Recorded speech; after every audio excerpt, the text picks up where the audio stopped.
माननीय अध्यक्ष महोदय, डॉक्टर खूबचंद बघेल स्वतंत्रता संग्राम सेनानी और छत्तीसगढ़ राज्य निर्माण के स्वप्नद्रष्टा का आज पुण्यतिथि है। मैं सदन की ओर से उन्हें नमन करता हूँ।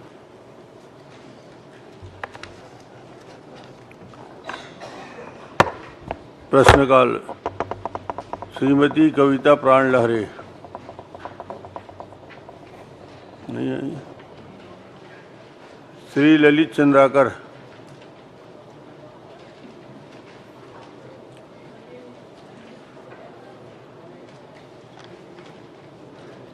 श्रीमती सवित्री मनोज मंडावी, श्री गुरु खुशवंत साहेब। बात है अध्यक्ष महोदय, दोनों तरफ से लोग नहीं आए। न प्रश्न करने वाले दिख रहे हैं, न उत्तर देने वाले मंत्री जी दिखाई दे रहे हैं। मंत्री तो हैं। अच्छा, आप दे रहे हैं? हाँ, पंचायत का। मैं माननीय अध्यक्ष महोदय, प्रश्न क्रमांक 410 में मैंने उद्योग मंत्री से सवाल पूछा था, जिसका जवाब आया है। मैं इसी में माननीय मंत्री जी से आपके माध्यम से जानना चाहता हूं, मेरे विधानसभा आरंग क्षेत्र में उद्योग की स्थापना हेतु स्वीकृत भूखंड में उद्योगों की स्थापना हो चुकी है। भूमि आवंटन के पश्चात कितने समय सीमा में उद्योग का स्थापना किया जाना होता है? समय सीमा के पश्चात उद्योग स्थापित नहीं किया जाता है तो संबंधित के ऊपर क्या कार्यवाही का प्रावधान है? वर्ष 2021 से प्रश्न दिनांक तक ऐसे कितने प्रकरणों पर कार्यवाही किया गया है? कुल कितने राशि का उद्योग की स्थापना हेतु दी गई जमीन को विभाग द्वारा वापस किया गया है? क्या उद्योग की स्थापना हेतु हेल्थ सेफ्टी किस प्रकार की अनुमति होती है? मंत्री जी।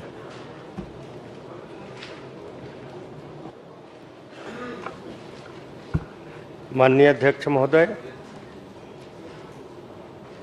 उद्योग के लिए जो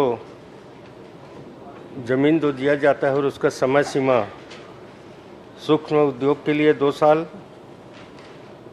जो 25 लाख तक के कम के संयंत्र होते हैं, लघु उद्योग के लिए 3 साल, जो 5 करोड़ तक के मशीनरी निवेश होते हैं, मध्यम उद्योग के लिए 4 साल का समय सीमा रहता है 10 करोड़ तक के मशीनरी निवेश के लिए, बृहद उद्योग के लिए 5 साल की 10 करोड़ से 100 करोड़, मेगा उद्योग के लिए 6 साल से 6 साल 100 करोड़ से 1000 करोड़, अल्ट्रा मेगा 7 साल तक की अवधि जमीन की रहती है। अगर उस अवधि में वो काम प्रारंभ नहीं करते हैं तो जमीन की वापसी की कार्यवाही किया जाता है। माननीय अध्यक्ष महोदय, क्या उद्योगों के स्थापना में नियोजित कर्मचारियों या मजदूरों का प्रतिवर्ष भौतिक सत्यापन किया जाता है? यदि हाँ, तो किस स्तर के अधिकारियों द्वारा कराया जाता है? इंस्पेक्टर के द्वारा निरीक्षण की जाती है और ज़रूरत पड़ने पर जीएम स्तर के भी अधिकारी वहां पर निरीक्षण के लिए जाते हैं। माननीय अध्यक्ष महोदय, इसमें जो उद्योग हैं जिसमें स्थानीय लोगों को नौकरी देने का जो नियम है, उसके अनुसार मैंने क्वेश्चन पूछा था जिसमें जवाब आया है। तो मैं जानना चाहता हूं कि लेकिन उसमें भिन्नता मुझे दिखाई देती है कि मेरे जैसे विधानसभा है, विधानसभा आरंग में Surya fits private limited Godhi मंदिर रसौद विकासखंड आरंग जिला छत्तीसगढ़ के शासन द्वारा बताई गई मजदूरों की संख्या 22 है, जो कि वर्तमान में कार्यरत मजदूरों की संख्या 40 पाया गया है। तो मैं जानना चाहता हूं, इसमें सभी मजदूरों का ईपीएफ जीपीएफ काटा जाता है कि उनको इसमें वंचित किया जाता है, कि उनको शासन की जो सुविधाएं जो देनी होती है वो देते हैं कि नहीं देते हैं? माननीय अध्यक्ष महोदय, जो उद्योग विभाग का नियम है उसके तहत पूरा उनको जो जो सुविधाएं मिलना चाहिए वो देते हैं, और कहीं पर कोई कमी बेसी पाया जाएगा तो माननीय सदस्य बताएंगे तो उनके ऊपर कार्रवाई भी करेंगे। मेरी जानकारी में आरंग विधानसभा में ऐसी कुछ जगह हैं, मैं माननीय मंत्री जी को आपके माध्यम से दे दूंगा, थोड़ा कार्यवाही करने की कृपा करेंगे। ठीक है। डॉक्टर चरणदास महंत के स्थान में राघवेंद्र कुमार सिंह। अध्यक्ष महोदय, 31 दिसंबर 2018 की स्थिति में पंजीकृत स्थापनाओं की संख्या 1781 थी और 31 दिसंबर 2023 में 5006। पिछले कार्यकाल में पिछले सरकार के कार्यकाल में पंजीकृत संस्थानों की संख्या में लगभग 3 गुना वृद्धि हो गई है और निर्माण श्रमिकों की संख्या में 7,02,882 की वृद्धि होकर 23,96,159 हो गई है। ये एक बड़ी उपलब्धि है, लेकिन मैं मंत्री जी से ये जानना चाहूँगा कि पंजीकृत संस्थानों में से कितने संस्थानों पर उपकर उद्ग्रहित किए गए हैं और कितने पर अब तक नहीं किए गए हैं, और क्या जिन संस्थानों पर उपकर उद्ग्रहित नहीं किए गए हैं उन पर कब तक कर दिए जाएंगे? माननीय अध्यक्ष महोदय, विभाग के द्वारा लगातार काम किया जाता है और इसके कारण से संख्या भी बढ़ा और लगातार कार्रवाई भी होती है, और जो माननीय सदस्य पूछ रहे हैं जो नहीं हो पाया है उसको जल्द जल्द करा दिया जाएगा। अध्यक्ष महोदय, मेरा सवाल बड़ा स्पेसिफिक है कि क्या हमारे पास कोई ऐसा डेटा है कि कितने संस्थानों पर अभी तक उपकर उद्ग्रहित नहीं किए गए हैं? क्या उनका कोई डेटा है और कितने पर नहीं किए गए हैं और कब तक हो जाएंगे? वैसे माननीय अध्यक्ष महोदय, जो प्रश्न पूछ रहे हैं उपकर का, वो इससे प्रश्न से उद्भूत नहीं होता है। चलिए, ये प्रश्न अध्यक्ष महोदय, अगर पंजीकृत संस्थानों की संख्या पूछी गई है जो कि इस जवाब में दी गई है, तो हमें इसी प्रश्न में ये पूछना चाह रहा हूँ कि और ऐसे कितने संस्थान हैं जिन पर ये उपकर जो हैं वो उद्ग्रहित नहीं किए गए हैं? ये इसी जवाब में आया है। एक बार और बोलिए, तो एक बार और बोलिए ना, थोड़ा आवाज़ नहीं आया, एक बार और बोलिए जी। ऐसे कितने संस्थान हैं जिस पर उपकर उद्ग्रहित किए गए हैं और ऐसे कितने हैं जिन पर नहीं किए गए हैं, और जिन पर नहीं किए गए हैं वो कब तक किए जाएंगे?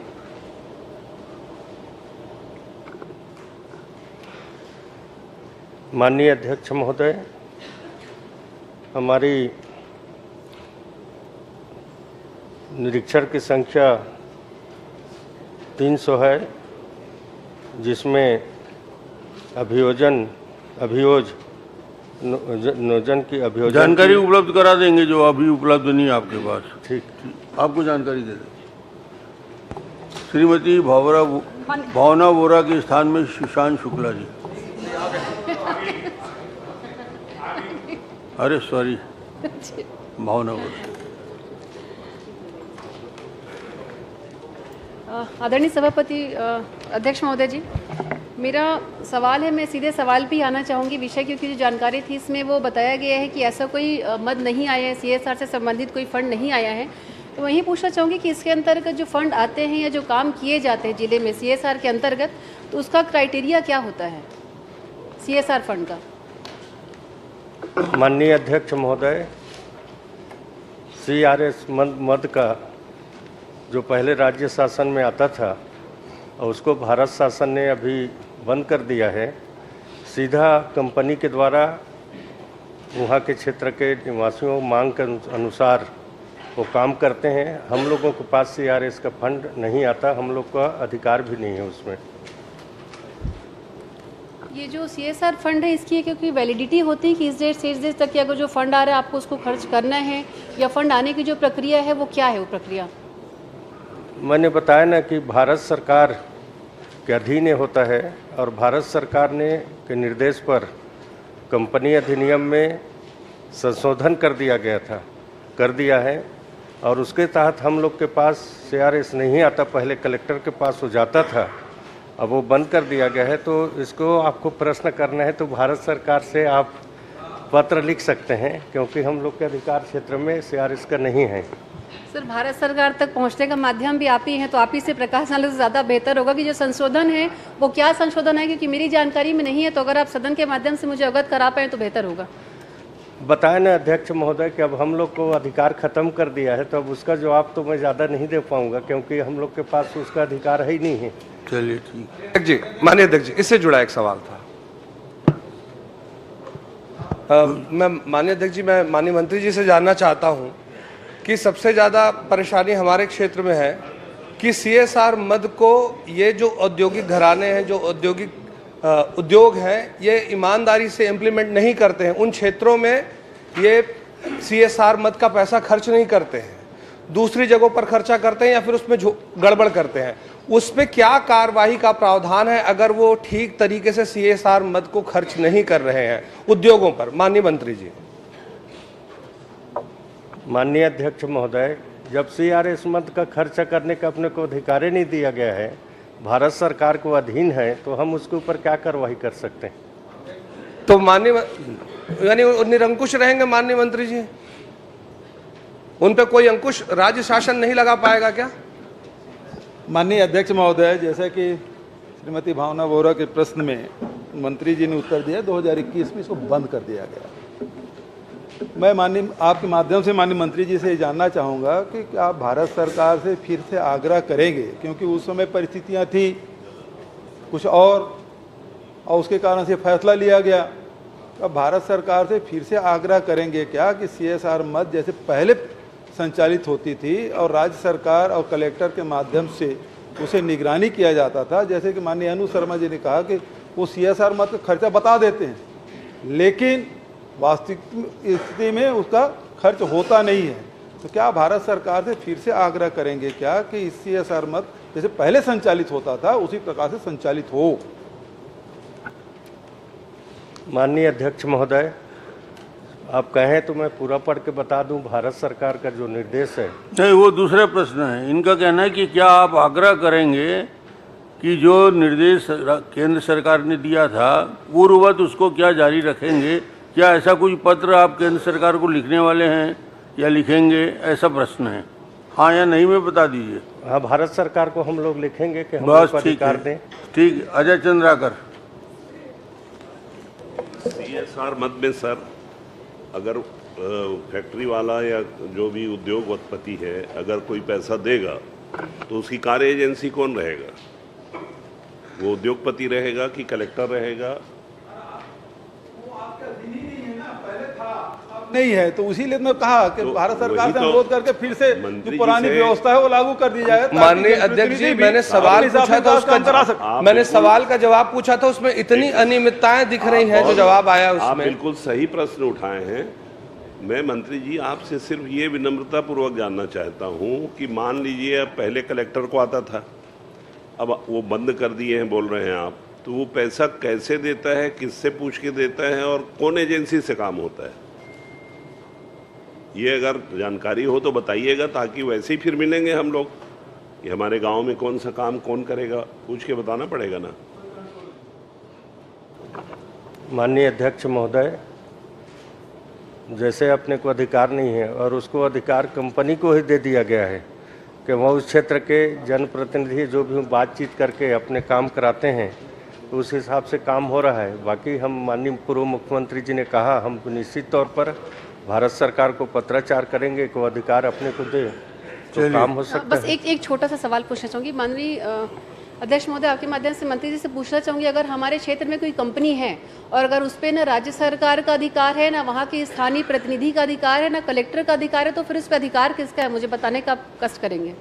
जैसे आपने भी बोला कि उस पर हमारा अधिकार नहीं है उस कंपनी पे, तो उस कंपनी में किसका अधिकार है? क्या हमको कहीं अप्रोच करना है तो हम डायरेक्ट भारत सरकार के पास तो जा नहीं सकते, हमको एक चैनल के थ्रू ही आना पड़ेगा, तो उस पर अधिकार किसका है? माननीय अध्यक्ष महोदय, मैंने पहले कहा कि भारत सरकार के अधिकार है। अब उस अधिनियम में संशोधन भारत सरकार ने किया है, तो उसके लिए हम मांग करेंगे भारत सरकार को अधिकार अपने को दो, ताकि हमारे जनप्रतिनिधि अपने मन मुताबिक काम करा सकें। कुंवर सिंह निषाद।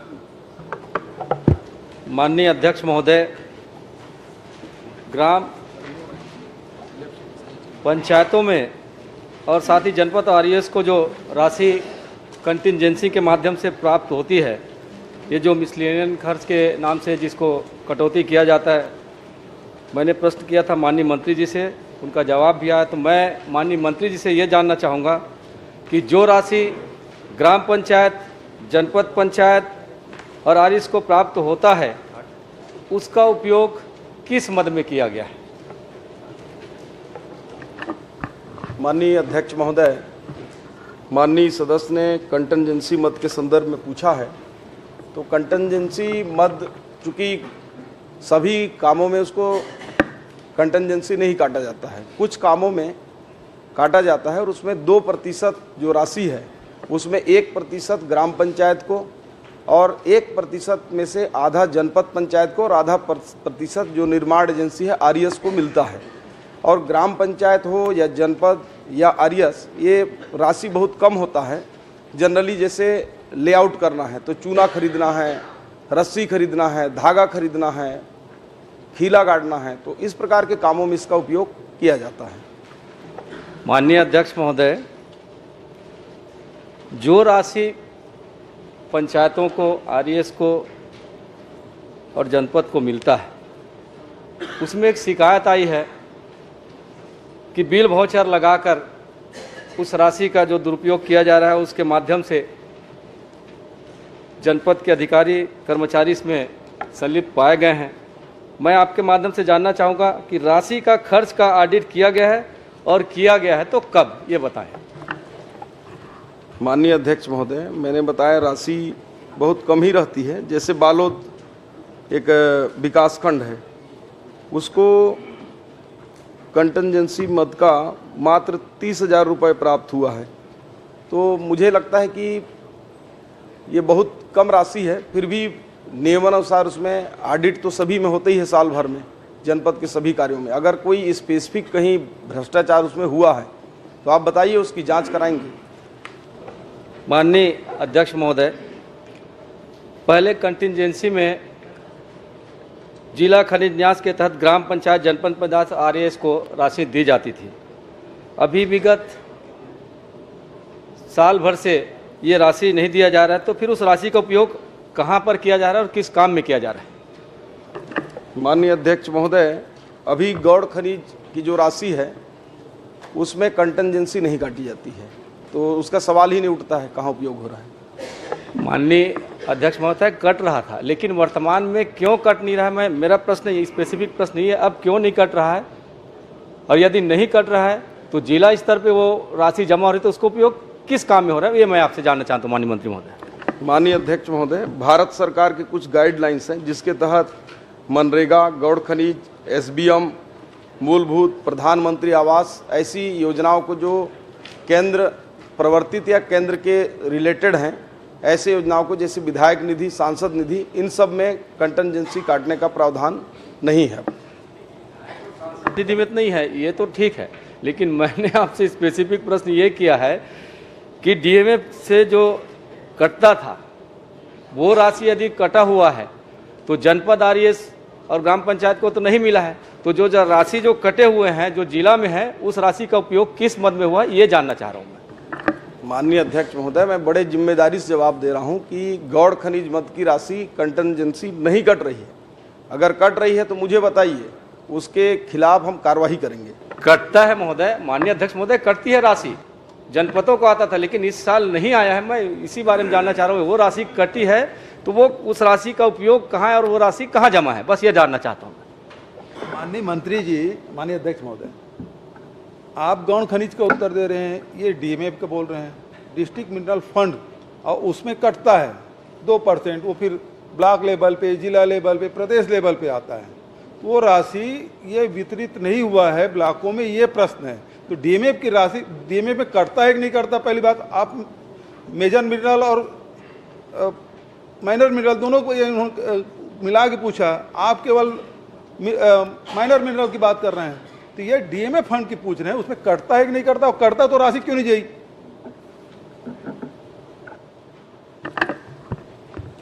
माननीय अध्यक्ष महोदय, डीएमएफ में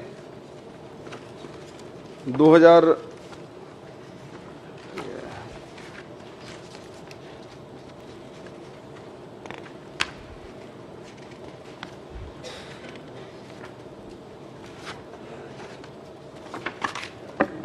डीएमएफ की जानकारी नहीं आई है अध्यक्ष महोदय, और उसको मैं जानकारी लेकर जी मैं वही जानकारी, क्योंकि उसकी जानकारी लेकर मैं आपको लेके नहीं आते नहीं, मैं गौड़ खनिज का उसमें मैंने बताया उत्तर है, लेकिन ये गंभीर मामला है माननीय अध्यक्ष महोदय, गंभीर है, इसलिए बोल रहे हैं जानकारी मैं उसकी डीएमएफ की जानकारी लेकर दे देता हूं। चलिए ठीक है। उसमें नहीं, चर्चा की बात नहीं है। उसमें डीएमएफ में चूंकि ये भी खनिज से संबंधित है और ये डीएमएफ का निर्माण एजेंसी,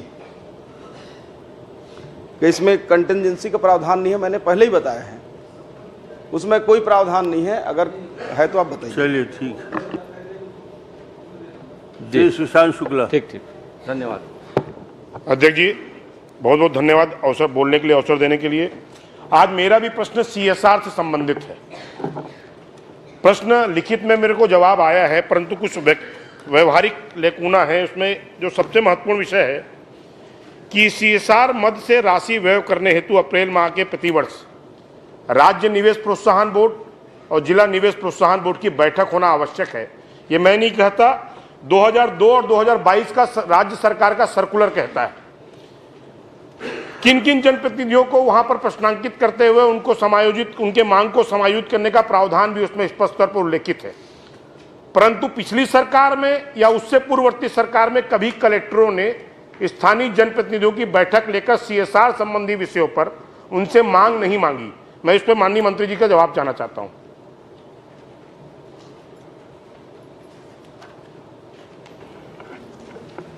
माननीय अध्यक्ष महोदय, पहले उत्तर में मैंने कहा सीआरएस का हमको अधिकार नहीं है। अब उसको हम भारत सरकार को निवेदन करेंगे कि अपने अधिकार दें। प्रश्न वही है जो पहले मैंने उत्तर दिया है। अब उसका अधिकार हमारे पास नहीं है तो उसका जवाब तो मैं नहीं दे सकता पूरा। माननीय अध्यक्ष जी, इन्हीं के जवाब में भावना बोहरा जी के परिशिष्ट 3 पर स्पष्ट उल्लेख है और तारीख है पत्र का 22 मार्च 2022। मनोज पिंगुआ जी के द्वारा हस्ताक्षरित जवाब है और जिसमें लिखा गया है कि राज्य प्रोत्साहन बोर्ड और जिला प्रोत्साहन निवेश बोर्ड जो है उसमें कंडिका 2 के अधीन 3 में प्रत्येक वर्ष अप्रैल के प्रथम सप्ताह में सीएसआर कार्य हेतु कार्य योजना बनाई जाए। इस हेतु जिलों में कार्यरत कंपनियों के प्रतिनिधि सभी संबंधित हित साधकों और जनप्रतिनिधियों से समन्वय कर वित्तीय वर्ष हेतु एक कार्य योजना तैयार की जाए जिसमें सीएसआर मद में प्राप्त होने वाली राशि और प्रस्तावित कार्यों का विवरण प्रस्तुत किया जाना होना सुनिश्चित करें। यह पत्र कह रहा है आप ही की सरकार का और अधिकारी द्वारा जारी किया गया और वो भी 2022 में। माननीय अध्यक्ष महोदय, 22 जनवरी 2021 में भारत सरकार ने सीएसआर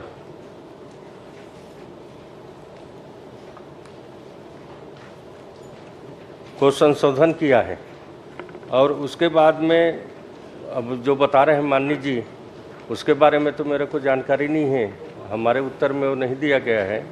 अब मैंने पहले बताया था और उक्त पत्र राज्य सरकार सीआरएस की राशि प्राप्त होने पर निवेश बोर्ड का हम लोग को अगर वो कंपनी पैसा देगा तब हमारे बोर्ड के माध्यम से उसको करेंगे, नहीं तो कंपनी को ही अधिकार दे दिया गया है कि आप उसको काम कर सकते हैं। वैसे उससे चल के जनप्रतिनिधि बातचीत करके बहुत सारे काम कराते हैं। हम लोग भी महापौर थे, पार्षद थे तो अधिकारियों से निवेदन करके काम कराते थे या कंपनी से बातचीत करके कराते हैं। आज भी करते हैं कंपनी से बातचीत, तो उस तरह से कराया जा सकता है। बाकी जो नियम है उसको मांग जरूर हम भारत सरकार से करेंगे ताकि हमको उसका अधिकार मिल सके। माननीय अध्यक्ष महोदय, 2002 के परिपत्र में कलेक्टर को संबंधित जिला निवेश प्रोत्साहन बोर्ड का अध्यक्ष माना गया है। वैसे ही राज्य में प्रमुख सचिव को। मैं माननीय मंत्री जी के जवाब से संतुष्ट हूं और वो एक कह रहे हैं कि 22 जनवरी मेरे पास 22 मार्च 2022 का पत्र मेरे पास इसी परिशिष्ट में पूर्ववर्ती सदस्य के जवाब के रूप में सरकार ने प्रस्तुत किया है। और मेरी आपत्ति इस बात पर है कि एक पत्र मेरे हाथ में है जो south eastern coalfield limited Bilaspur के मुख्यालय द्वारा जारी किया गया है। बस्तर, बीजापुर, कांकेर, महासमुंद, नारायणपुर। पत्र है 3/3/2019 का, जिसमें 79 करोड़ 82 लाख रुपीस सीएसआर मद में जारी किया गया है कार्य क्षेत्र के बाहर जाकर। तो क्या सिर्फ कलेक्टरों को बंदरबाट की व्यवस्था सरकार द्वारा सुनिश्चित की गई है या पूर्ववर्ती सरकार के माध्यम से बनी आ रही है? इस पर मैं जवाब जानना चाहता हूं।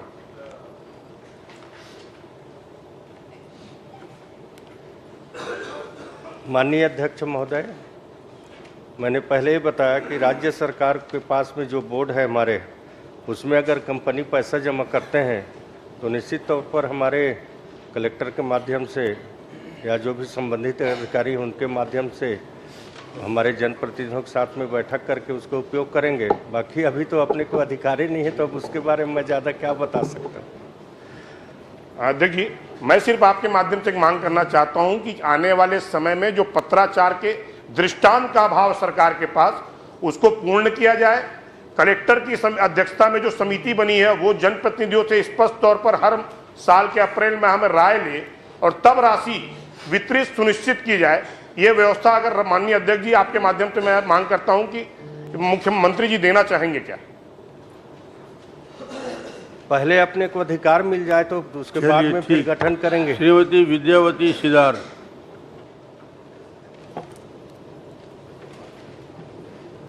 माननीय अध्यक्ष महोदय, मैं माननीय मंत्री महोदय जी से पूछना चाहती हूँ। माननीय महोदय, मेरे प्रश्न जिला रायगढ़ से दिया गया है। अनुदान संबंध में माननीय मंत्री जी उत्तर आ गया है। मैं मंत्री जी से यह जानना चाहती हूँ, मुख्यमंत्री स्वरोजगार योजना, प्रधानमंत्री स्वसृजन योजना, रोजगार सृजन योजना कार्यक्रम, प्रधानमंत्री सूक्ष्म खाद्यान्न योजना अंतर्गत मेरे रायगढ़ जिला के एवं मेरे विधानसभा क्षेत्र के कितने आवेदक आवेदन प्राप्त स्वरोजगार के तहत ऋण हेतु प्राप्त हुए हैं, मैं इनका जानकारी चाहती हूँ। मेरे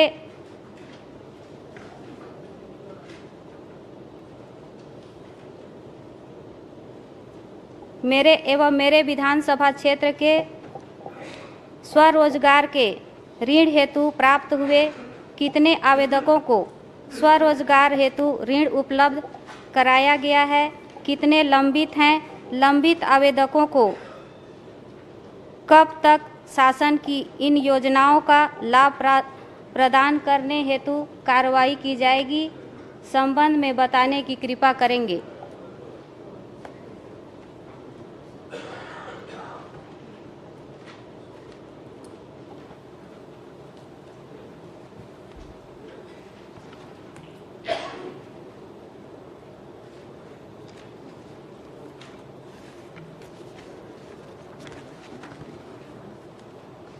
वैसे माननीय अध्यक्ष महोदय, जो माननीय सदस्य पूछ रहे हैं उनको पूरा सूची में उपलब्ध करा दिया गया है। अगर पढ़ के बताने का अनुमति होगा तो पढ़ के बता देता हूँ।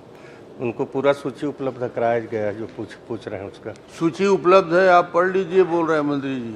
और आगे प्रश्न कर लीजिए, अगला प्रश्न कर लीजिए सिद्धार्थ जी। मैं संतुष्ट नहीं हूँ, इसलिए फिर से उस प्रश्न का जवाब चाहती हूँ। क्या है, जितने भी सूची हैं उसमें आपका सही नहीं दिया गया है, इसीलिए मैं उसमें फिर से आपको प्रश्न कर रही हूँ। जो सूची में दिया गया है, अगर उसमें क्या चीज़ कमी लग रहा है उसको बताएंगे तो उसका जवाब दूंगा मैं। इसमें सवाल यही है अध्यक्ष महोदय कि जितने स्वीकृत हो गए तो कोई बात नहीं है, जो लंबित है वो कब तक पूरा कर देंगे और कितने हैं, ये स्पेसिफिक प्रश्न है उनका। लंबित है माननीय पूर्व मुख्यमंत्री जी, उसका भी सूची दिया गया है और जो लंबित प्रकरण है हम 1 महीने के अंदर उसको पूरा कर देंगे। ठीक है, ये जवाब अब आपका संतुष्टि है ना? ठीक है, 1 महीने के अंदर पूरा कर लेंगे, मंत्री जी का कहना है। श्री राम कुमार टोपो। माननीय अध्यक्ष महोदय, मेरा प्रश्न उप मुख्यमंत्री गृह विभाग से है और वो उपस्थित नहीं है, तो मैं जानना चाहूँगा कि इसका उत्तर कौन देंगे अध्यक्ष महोदय? मैं दूंगा। मंत्री जी अधिकृत हैं जी, तो वो जवाब देने के लिए सक्षम हैं। आप माननीय अध्यक्ष महोदय, मैं जानकारी मांगी थी कि सरगुजा जिले में पिछले 3 वर्ष 2021, 22 और 23 में बलात्कार, हत्या, चोरी, डकैती और मानव तस्करी जैसे कितने मामले दर्ज हुए हैं, जिसमें मैं केवल स्पेसिफिक प्रश्न करना चाहूँगा कि 2022 में मणिपुर थाना क्षेत्र में हत्या के कितने मामले प्रकरण दर्ज हैं? माननीय अध्यक्ष महोदय। माननीय अध्यक्ष महोदय, माननीय सदस्य ने सरगुजा जिला में पिछले 3 सालों का विभिन्न अपराधों के बारे में इन्होंने जानकारी चाही थी। जानकारी उपलब्ध करा दी गई है। और स्पेसिफिक रूप से उन्होंने मणिपुर थाने के अपराध के बारे में उन्होंने पूछा है।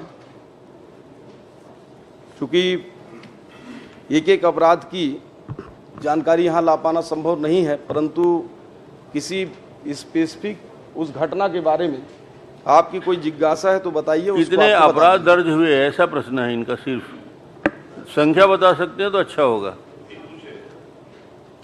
जी। हाँ, वही पूछे, संख्या बता सकते हैं, अच्छी बात है। इन्होंने जिलावार पूछा था माननीय अध्यक्ष महोदय, पूरे थानावार मणिपुर की जानकारी आप बाद में उपलब्ध करा देंगे, विधायक जी को उपलब्ध करा देंगे। यदि उपलब्ध नहीं है तो कोई बात नहीं। और प्रश्न करिए। जी जी, अभी नहीं, माननीय अध्यक्ष महोदय, प्रश्नकर्ता के प्रश्न आएंगे। ये सवाल पूछने का उद्देश्य एक बहुत ही महत्वपूर्ण प्रश्न की ओर है, जो कि मैं इसको सदन के सामने रखना चाहूँगा। ये मणिपुर थाना क्षेत्र का एक FIR हुआ है, जिसमें FIR संख्या 04-10-22/5/2022 को ये दर्ज हुआ था अध्यक्ष महोदय। इसमें एक नाबालिग महिला का हत्या करके नग्न अवस्था में सिर्फ थाना से 100 मीटर दूर पर मार के फेंक दिया जाता है। मीडिया और वहाँ उपस्थित लोग ये सारे उस मौके हालात को, वारदात को देखते हैं। लड़की का शरीर को सिगरेट से जला गया था अध्यक्ष महोदय, जगह जगह पे। और मीडिया तक ये चीख चीख कर कहती है कि ये सामूहिक बलात्कार जैसी घटना है। लेकिन अध्यक्ष महोदय, ये पंचनामा रिपोर्ट कैसे है, जो पुलिस द्वारा बड़े अधिकारियों की उपस्थिति में किया गया है, ये पंचनामा रिपोर्ट कैसे है जिसमें वो तमाम चीज़ों को छुपाया गया है।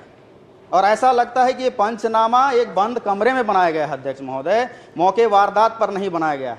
इसके भर भर के सबूत छोड़े गए हैं अध्यक्ष महोदय। ये कैसा पंचनामा है जिसमें एक दिशा, उस मृत शरीर के दिशा तक को ठीक से नहीं दर्शाया गया है। कहता है कि उस मृत शरीर का सिर उत्तर दिशा में है और पैर कहता है उत्तर दिशा में है तो पैर दक्षिण दिशा में होना चाहिए, जो कि फोटो के वास्तविक स्थिति के अनुसार से। लेकिन पैर पश्चिम दिशा की ओर कैसे हो सकता है अध्यक्ष महोदय? इसका मतलब शरीर टूटा हुआ था। इस तरीके से तमाम चीजें जो दर्शित हैं इस कागजात में, वो सारी चीजें संदिग्ध दर्शाती हैं। तो इस पे क्या कहेंगे अध्यक्ष? सिर एक दिशा में है और पैर एकदम उल्टी दिशा में कैसे जाएगा? माननीय अध्यक्ष महोदय, माननीय सदस्य की चिंता बहुत ही महत्वपूर्ण है और इन्होंने जिस चिंता को व्यक्त किया है वो पूरे समाज के लिए संज्ञान लेने का भी विषय है और सरकार के लिए भी। वैसे इस पूरी घटना की जांच जो आईजी रेंज स्तर पर विशेष अनुसंधान की टीम बनाकर इस पर जांच चल रही महोदय, और विशेष रूप से इस घटना को माननीय सदस्य ने कहा है तो उसको विस्तृत रूप से उसको दिखवाएंगे। माननीय अध्यक्ष महोदय, आज इस घटना को 2022 की है और ये 2 साल होने को है, तो एक कैसा जांच है कि 302 धारा लगाकर इस मामले को बंद किया गया है, जबकि सारे सबूत और बयान बलात्कार की तरफ इशारा करते हैं अध्यक्ष महोदय। और इसमें बड़ी बात यह है कि मृत शरीर को 11-11:30 बजे पुलिस को पता चलता है और 2 बजे दोपहर में उस परिवार का पता चल जाता है कि ये किस संबंधित परिवार का है। लेकिन फिर भी अज्ञात नामों से शव परीक्षण के लिए भेजा जाता है और 3 बजे तक वो परिवार वहां उपस्थित हो जाते हैं। लेकिन उपस्थित होने पर उन्हें थाना द्वारा ये जवाब दिया जाता है कि शव को फ्रीज में रखवाया गया है, कानूनी प्रक्रिया पूरे किए जाएं, उसके बाद शव परीक्षण होगा। और ऐसे करके 9 बजे तक उसे बैठाया जाता है थाना में, और जब बैठाने के बाद रात हो जाती है तो उन परिवार को थाना द्वारा ये कहा जाता है अधिकारियों द्वारा कि अभी तो रात हो गया है, सुबह शव परीक्षण होगा, आप उपस्थित हो जाना। लेकिन इसमें पोस्टमार्टम रिपोर्ट में जो समय दर्शाया गया है अध्यक्ष महोदय, दोपहर के 3:10 में शव परीक्षण शुरू हो गया था। तो ऐसे क्या मजबूरी थी कि उन परिवार को झूठ बोला गया अध्यक्ष महोदय? मैं ये जानना चाहूंगा। ये विषय बहुत बड़ी जांच का विषय अध्यक्ष महोदय, इसमें बड़े संरक्षण से इस केस को दबाया गया है और ये बहुत बड़े जांच का विषय है। इसलिए मैं मांग करता हूं अध्यक्ष महोदय कि इसकी CBI जांच कराई जाए। माननीय अध्यक्ष महोदय, ये घटना निश्चित रूप से मेरे व्यक्तिगत के लिए भी और पूरे प्रदेश के लिए भी काकरो कुकरी चोर हो जाए तब बोल सीबीआई जांच करो। एक समाज को संदेश देने की ये घटना है। इस घटना की निश्चित रूप से जांच होना चाहिए और मैं सदन में घोषणा करता हूं कि इसको आईजी रैंक के बड़े अधिकारियों का दल बनाकर फिर से जांच कराई जाएगी। माननीय अध्यक्ष महोदय, उसको बख्शा नहीं जाएगा। माननीय अध्यक्ष महोदय, विपक्ष के सदस्य ने एक लड़की की हत्या को कुकरी से तुलना करने की कोशिश की है। मैं इसका घोर आपत्ति करता हूं अध्यक्ष महोदय, और ये केवल और केवल एक आईजी रैंक के अधिकारी का जांच का विषय नहीं है अध्यक्ष महोदय। अगर होता तो आज तक ये दूध का दूध और पानी का पानी हो जाता अध्यक्ष महोदय। ये केवल हत्या का मामला नहीं अध्यक्ष महोदय, ये बहुत बड़ा एक चैनल है जिसमें 6 दर की लड़कियों को काम करने के बहाने ले जाया जाता है और किसी दूसरे दिशा में ढकेला जाता है। इसलिए मैं इसको स्पेसिफिक जांच की मांग करता हूं अध्यक्ष महोदय, क्योंकि इस गंभीरता से देखा जाए इस विषय को अध्यक्ष महोदय।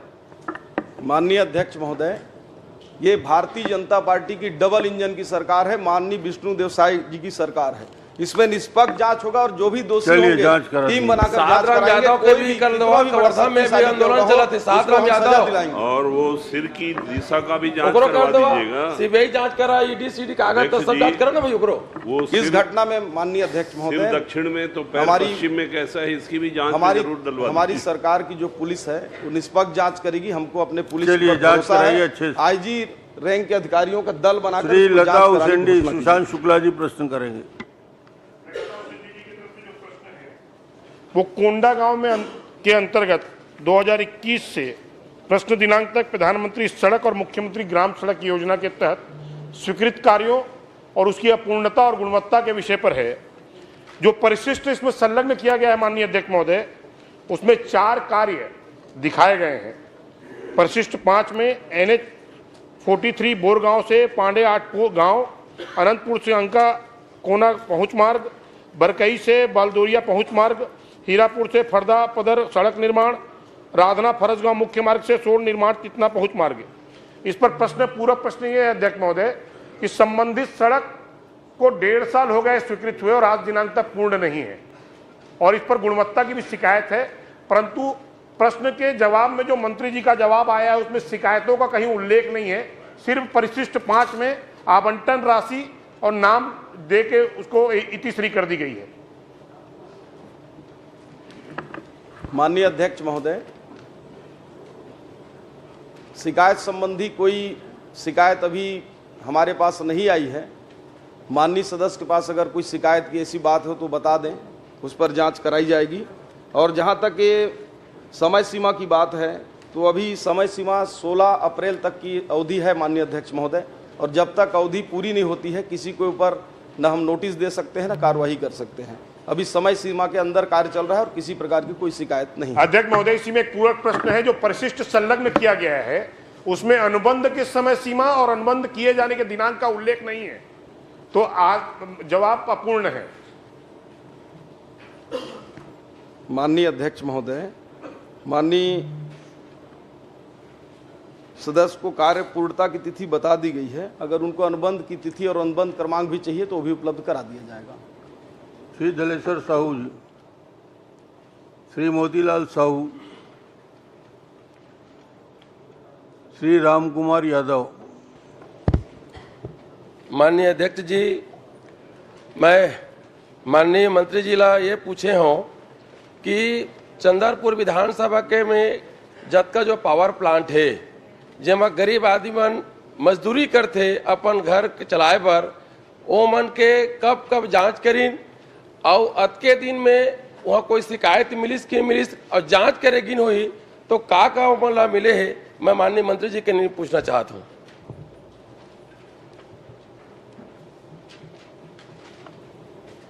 माननीय अध्यक्ष महोदय, श्रम विभाग के अधिकारियों के द्वारा 16 निरीक्षण किए गए। वर्षवार 2021-22 में कारखाना अधिनियम के तहत 3 और अन्य अधिनियम के तहत 2-5 जाँच हुई। 2022 और 23 में 4 कारखाना अधिनियम के तहत और अन्य अधिनियम के तहत 2-6 जाँच हुई। 2023-24 6/2/2024 तक 4 और 1 ऐसे मिला के 5/16 जांच हुए और सभी में जो अनियमितताएं पाई गई उसमें कार्रवाई की गई है। अगर सदस्य को और कोई जानकारी होगा तो उसको व्यक्तिगत बता दें, उनको पूरा उपलब्ध हम करा देंगे। माननीय अध्यक्ष जी, गरीब आदमी मन के गरीबी के फायदा उठाए जाते, वो मन कहीं 12-12 घंटा ड्यूटी ले जाते और ठेकेदार मन का करते, अगर कोई गरीब आदमी आवाज उठाते कि मोला जानवर भैंसागर वाला 4 घंटे ड्यूटी कराए के बाद मोला आराम कराए जाते, लेकिन आज ऐसा स्थिति हो गई है कि गरीब आदमी अपन घर के पेट चलाए पर 12 घंटे ड्यूटी करे मजबूर हो जाते। अगर कोई व्यक्ति वहाँ आवाज उठाते, बोला ठेकेदार मन बोला बंद करके ओकर जगह में दूसरा ले जाते। आप विधानसभा सत्र के पहले मैं मोर क्षेत्र में आंदोलन करे हाँ, ये बात के मैं शिकायत करे हाँ, और जे मन आवाज उठाई मोर संग में चलीस वो 5-10 आदमी मन ला नेता करके बंद कर देगी। माननीय मंत्री जी, आप गरीब के नेता, गरीब के मंत्री आप, मैं चाहता हूँ कि वहाँ जांच करी है का अभी भी सिक्योरिटी गार्ड में 12 घंटे ड्यूटी ले जाते। मैं आपके द्वारा जो शिकायत हो है, जो मैं ज्ञापन सौंपे है, उसके बारे में आपसे जानना चाहता हूँ।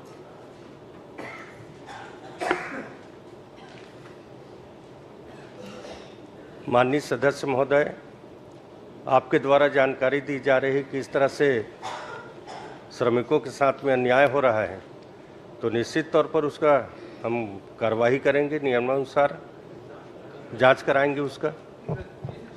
मैं कहना चाहता सभा अध्यक्ष महोदय, चूंकि देखा यह सदन है, ये सदन की तो खूबसूरती है, सब भाषण देते गरीब के लिए हम लड़बो, गरीब के लिए लड़बो।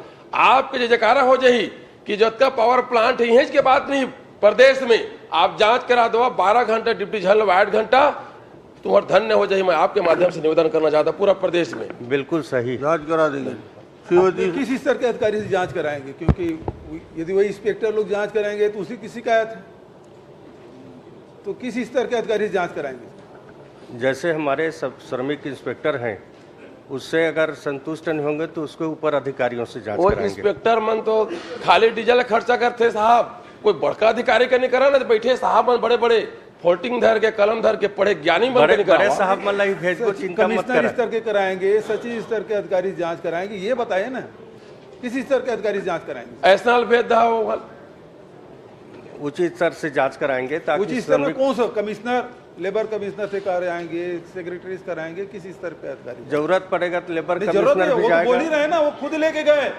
जी जी, 12-12 घंटा काम करा रहे हैं और उसको शिकायत करने पर उसको निकाल दिया गया। पहली बात तो निकाला गया, उसको वापस कराया, दूसरा किस स्तर के अधिकारी जांच कराएंगे ये बता दें। श्रम अधिकारी के दल गठित करके जांच कराएंगे। ठीक, धन्यवाद। श्रीमती संगीता सिन्हा। आदरणीय अध्यक्ष महोदय जी, श्रमिकों के पंजीयन के नवीनीकरण के आवेदन कितने प्राप्त हुए, ये मेरा क्वेश्चन था अध्यक्ष महोदय जी। जिसका जवाब आया है अध्यक्ष महोदय जी, उसका तो पूरा उत्तर ही गलत है। आदरणीय अध्यक्ष महोदय जी, मैंने पूरे जिला का मांग किया था, जिले में कितने आवेदन प्राप्त हुए, तो इसमें जिला में दिया है 2526 आवेदन प्राप्त हुआ। पंजीकृत श्रमिक का 995 पंजीकृत हुए हैं और लंबित आवेदन में सभा अध्यक्ष महोदय जी 0 कर दिए हैं। ऐसे ही पूरे, चाहे गुंडरदेही की बात करूं, गुरूर का, डोंडी लोहारा, बालोद, ये पूरे जगह के आंसर में पूरा 0 दे दिया है अध्यक्ष महोदय जी। तो मैं इसमें सवाल क्या करूं? ये तो अधिकारी लोग इसको पूरा 0 करके दे दिए हैं, तो इसमें सवाल तो बनता ही नहीं है। जबकि लंबित होता है, जैसे गुरूर का ही मैं लूं अध्यक्ष महोदय जी, तो 912 पंजीयन प्राप्त हुए आवेदन, श्रमिक पंजीयन संख्या 320, तो 502 पेंडिंग है अध्यक्ष महोदय जी, और इसमें उत्तर में इसको 0 ला दिए। तो अध्यक्ष महोदय जी, विभाग द्वारा जो गलत जानकारी दे रहे हैं उसका मैं क्या करूं? क्या अधिकारियों पे आप कार्रवाई करेंगे? ये एक ही बार का नहीं है अध्यक्ष महोदय जी, ये पिछले बार भी मेरा क्वेश्चन लगा था, उसमें भी पूरे 0 करके दे दिए थे। तो इतना गंभीरता से लेना चाहिए, विधानसभा का क्वेश्चन है।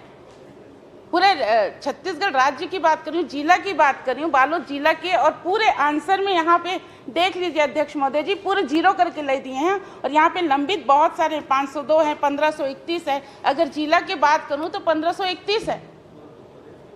तो जब बालोद जिला की बात कर रही हूँ तो ये हाल है, तो पूरे जिला का क्या हाल होगा? तो इसमें मेरे को चाहिए कि क्या ये अधिकारियों पे कार्रवाई करेंगे?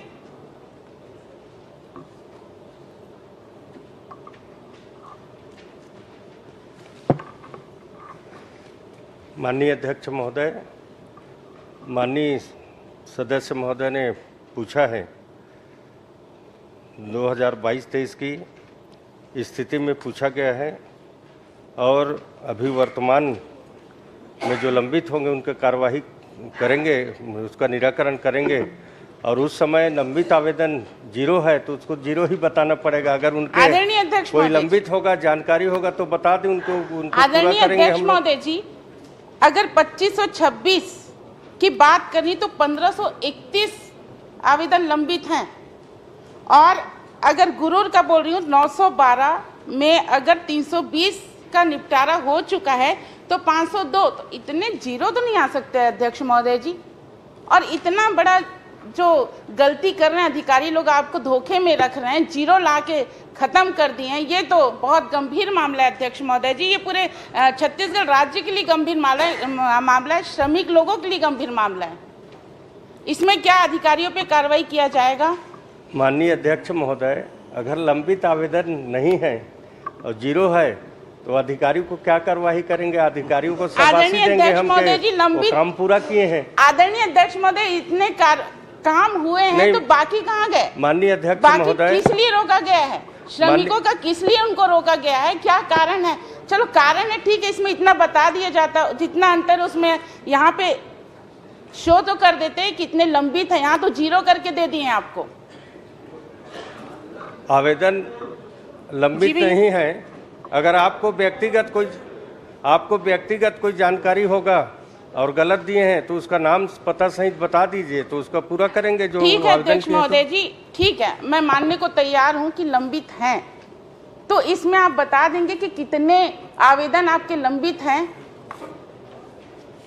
मेरे को जिला का ही बता देंगे आज की डेट तक। आवेदन अभी लंबित नहीं है हमारे पास, जो वहाँ पर आवेदन करते हैं आवेदन लंबित नहीं है। और आपको अगर कोई जानकारी है कि इसका लंबित है और हम लोग गलत जानकारी दें तो उनको बता दें कि इनका लंबित है, आपने गलत जानकारी दिया है।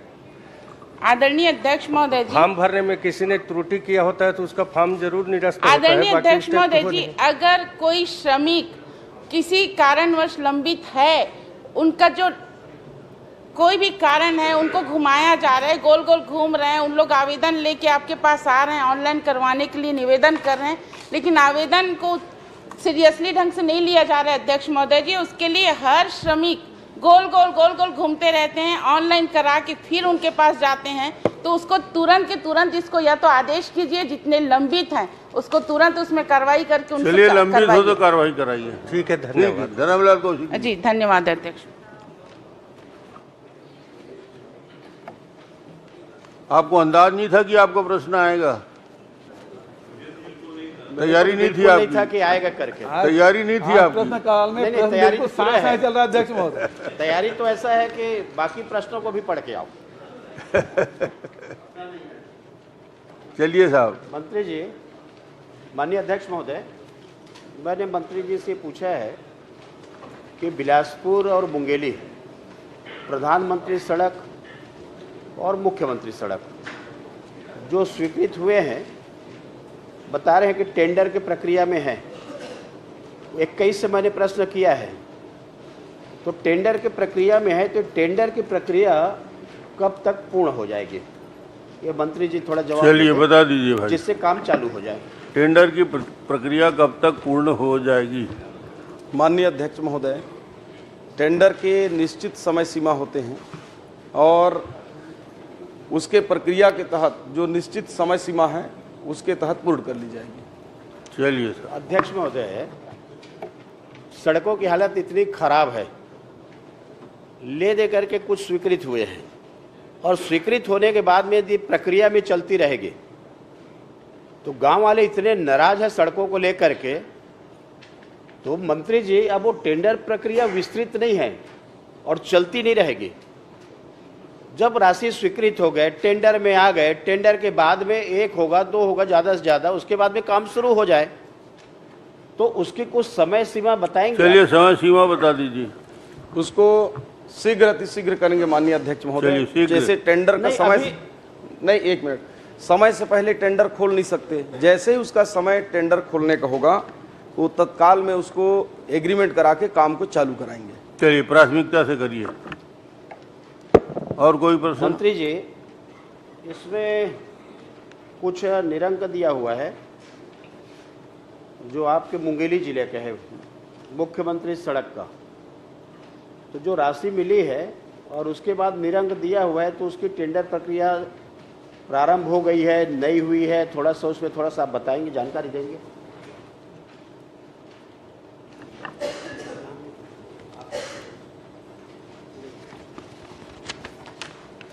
माननीय अध्यक्ष महोदय, मुख्यमंत्री ग्राम सड़क योजना के तहत 2 कार्य अभी निरंक बताए गए हैं, वो चालू नहीं है।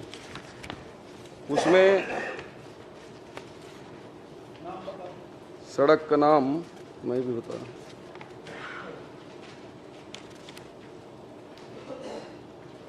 ये खैरवार नहर से 100 बेड अस्पताल पहुंच मार्ग और पंडोपारा से कोसमतरा, ये दोनों निविदा के प्रक्रियाधीन है माननीय अध्यक्ष महोदय, और उसको जल्द प्रारंभ करेंगे। और इनके पहले क्वेश्चन में जो है उसको हम 1 हफ्ते के अंदर आपकी काम चालू करा रहे हैं। टेंडर प्रक्रिया हो गई है। आपने बहुत कठिन सवाल पूछा, उसका जवाब बहुत अच्छे से दिया। मंत्री जी को मैं धन्यवाद देता हूँ कि प्रश्न लगने के बाद काम शुरू हो जाएंगे, इसके लिए धन्यवाद दे रहा हूँ मैं। दूसरे विभाग के संभाल रहे हैं और उस दूसरे विभाग का उत्तर देने में भी स्पेसिफिक प्रश्न का जवाब बहुत अच्छे से दिया, इसके लिए मंत्री जी को मैं बहुत बहुत बधाई दूंगा। और अब आप संतुष्ट होकर बैठ जाइए। धर्मजीत सिंह। महले जी का भी क्षेत्र का मामला नहीं, ये है वो काम हम दोनों मंत्री जी से बताओ। 1 मिनट, मोले जी कुछ पूछ रहे हैं। एक तरफ मोले जी का, एक तरफ धर्मजीत जी का क्षेत्र। मोले जी कुछ पूछ रहे हैं। माननीय अध्यक्ष जी, मंत्री जी जिसने कहा निरंक है और काम हम कराएंगे, वो काम शुरू हो गया, इसके लिए मैं धन्यवाद देता हूँ। चलिए, धर्मजीत जी। आदरणीय अध्यक्ष महोदय, मैं एक बहुत ही सिंपल सा प्रश्न पूछा हूँ कि 10 साल में तखतपुर विधानसभा में कुल कितनी सड़कें आरईएस ने बनाया है? 10 साल में 10 सड़क इन लोगों ने बनाया और अभी 3 सड़क का काम चल रहा है। परिशिष्ट में जो जवाब इन्होंने दिया है मंत्री जी, उसमें 3 सड़क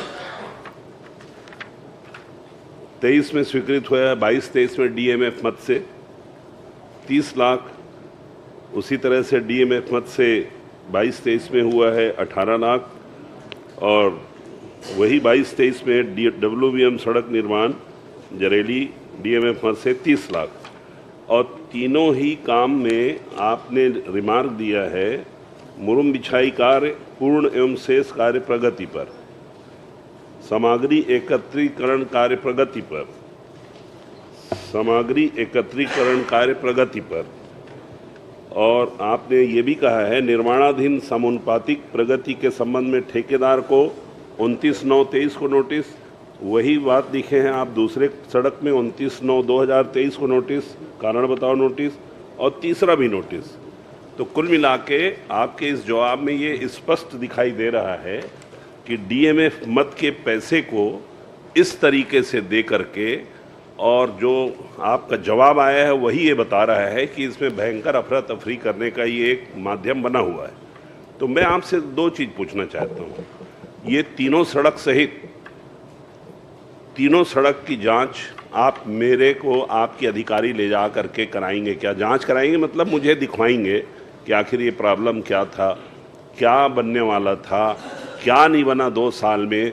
30-30 लाख की सड़क अगर 2 साल में नहीं बने तो बड़ी बड़ी सड़क बनवाने के बारे में हम सोच नहीं सकते, एक। और दूसरी बात, आपने मेरे जवाब में ये बोला है कि कोई भी सड़क गड्ढा नहीं है, जर्जर नहीं है, कोई कीचड़ युक्त नहीं है, कुछ भी नहीं है। ये आपने मैंने क्लियरेंस दे दिया आपने 10 सड़कों का, 10 साल की सड़कों का। उन 10 सड़कों का मुझे भौतिक सत्यापन आप कार में बैठ के करेंगे और मुझे दिखवाएंगे क्या? और ये 3 सड़क को मैं देखूंगा, अगर वहाँ गड़बड़ी है तो आप उसमें जांच करवाएंगे क्या? एक बार में मेरे को सब प्रश्न का जवाब दे दीजिए, कोई टेढ़ा क्वेश्चन नहीं है। 30 लाख की सड़क में एक दिन ही तीनों सड़क के लिए नोटिस दिया गया है। कोई 18 लाख 30 लाख की सड़क साहब 2 साल में नहीं बन पाए। डीएमएफ मत के पैसे का जो बंदरबांट हो रहा था, जो आरोप लगता है वो यही तो है, यही तो है मिली भगत। चलिए प्रश्न आप करिए। माननीय अध्यक्ष महोदय, माननीय सदस्य बहुत ही वरिष्ठ सदस्य हैं और मुझे लगता है कि इसमें प्रश्न लगाने की बहुत आवश्यकता नहीं थी। आप सम्मानित उस क्षेत्र के विधायक हैं। अगर आप वो 3 छोटी सड़कें हैं, अगर जाकर आप देखना चाहते हैं तो निश्चित रूप से जिले के जो ई लेवल के अधिकारी आपको तीनों रोडों को दिखाएंगे, उसमें क्या दिक्कत हो रहा है निर्माण कार्य के लिए, उससे आपसे सलाह मशवरा करके जल्द से जल्द बने, ऐसा करेंगे। इस बात के लिए 30 लाख में सड़क भी बनता है? वो 30 लाख में भी आधा बना है। आश्चर्य का विषय। मैं वही तो देखना चाहता हूँ साहब, ऐसा कौन सा सड़क है जो 30 लाख में 18 लाख में 2 साल में बना भी नहीं? अरे ये सब चलिए जादूगर इनको दिखवा देंगे जी, निश्चित रूप से दिखवा देंगे। मैं आपकी जवाब से संतुष्ट हूँ। मैं भी धन्यवाद दे रहा हूँ, आप जांच कराने की घोषणा कर दिए। नहीं, बिल्कुल उसमें जांच कराएंगे। अगर वो सड़क का पैसा संपत अग्रवाल बना है तो आप जाइएगा। आनंद टाइप का सड़क बन रहा है। संपत जी अपना प्रश्न करें, रिकेश जी अपना प्रश्न करें, रिकेश सेन, श्रीमती शेषराज हरवंश जी अपना प्रश्न करें। जी माननीय अध्यक्ष महोदय। आप कहाँ से आ गए? नहीं, कहीं नहीं, 20वां नंबर पे था, रिकॉर्ड बन गया आज। आप सबको भरोसा ही नहीं था कि आज प्रश्न आएगा। माननीय अध्यक्ष महोदय, प्रश्नकाल में यहाँ उपस्थित रहना चाहिए। जी मैं उपस्थित था। भागते हुए आते हुए प्रश्न करना ठीक नहीं है। जी जी चलिए। माननीय अध्यक्ष महोदय, माफी चाहता हूँ।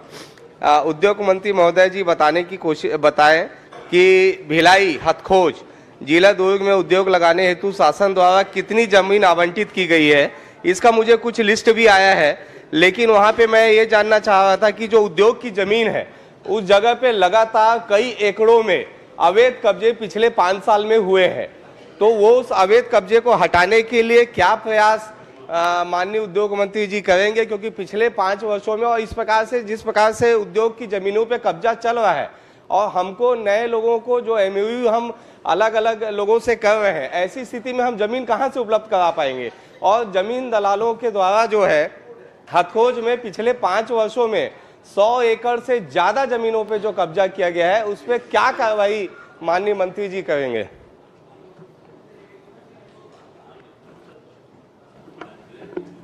माननीय अध्यक्ष महोदय, माननीय सदस्य द्वारा बताया जा रहा है कि उद्योग की ज़मीन में बेजा कब्जा हो रहा है, तो निश्चित तौर पर उसको बेदखली का कार्रवाई करेंगे। अगर ज़मीन में कब्जा हो रहा है तो मुझे इसका जानकारी नहीं था कि कब्जा हो रहा है करके, बाकी बताएं तो निश्चित तौर पर कार्रवाई। चलिए आप बताएं। नहीं, माननीय अध्यक्ष महोदय, क्योंकि ये चिंता करने वाला विषय है, इस पूरे विषय पे सिर्फ ये कह देना कि कब्जे को हटाएंगे या देख लेंगे या कर देंगे। माननीय अध्यक्ष महोदय, 100 एकड़ से ज्यादा जगहों पे अलग अलग लोगों ने कब्जा किया है और ऐसी परिस्थिति में कोई भी वहाँ पे उद्योग की जमीन किसी को मिल नहीं पा रही है और जो लोगों को रोजगार मिलेगा उस उद्योग की जमीन से, लोग वहाँ के जो युवा हैं इस बात को लेकर आशान्वित है कि हमें जो है इस उद्योग के माध्यम से रोजगार मिलेगा, वो रोजगार से वंचित हो रहे हैं। इसलिए बड़ी पहल करने की आवश्यकता है। एक समय सीमा मुझे चाहिए। चाहते क्या हो आप? मैं चाहता हूँ उस अवैध कब्जे को हटाया जाए। उसके लिए क्या 3 महीने में आप उसकी कार्रवाई कंप्लीट करेंगे कि 2 महीने में करेंगे? अगर माननीय अध्यक्ष महोदय उद्योग की जमीन में अगर कब्जा हुआ है तो निश्चित तौर पर उसको हटाएंगे। नहीं, उसकी एक सीमा, क्योंकि पर्टिकुलर मैं जिसकी बात कर रहा हूँ माननीय अध्यक्ष महोदय, मैं बुलडोजर लेके जाते हो, बुलडोजर लेके चल दो। नहीं, बुलडोजर अनुमति दे दे, मैं कल चला दूंगा। लेके खुद ही जाते हो। नहीं माननीय अध्यक्ष महोदय, नहीं माननीय अध्यक्ष जवाब आ गया, जवाब आ गया। माननीय अध्यक्ष महोदय, चिंता करना बड़ा आवश्यक है। बिना अनुमति चलवा दे, देखे जाए।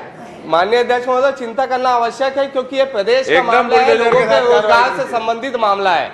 इसलिए मेरा निवेदन है कि इस पे आप गंभीरता पूर्वक जवाब दें। चलिए आप गंभीरता से इसका जवाब देंगे, चलिए दे दीजिए। माननीय अध्यक्ष महोदय, जिला प्रशासन हमारा सक्षम अधिकारी रहता है और उसके माध्यम से निश्चित तौर पर हम उसको बेजा कब्जा हुआ है हमारे जमीन में तो हटाएंगे उसको। आज सदन में आप ऐलान कर दीजिए 3 महीने के अंदर अवैध कब्जे को हटा दिया जाएगा, जल्दी से जल्दी। क्योंकि मैं अपने घर के लिए नहीं मांग रहा हूँ, यहाँ के युवाओं के रोजगार के लिए मैं वो जमीन को मांग रहा हूँ और ऐसे लोगों ने अवैध कब्जा किया जो यहाँ के बाहुबली है। प्रश्नकाल समाप्त।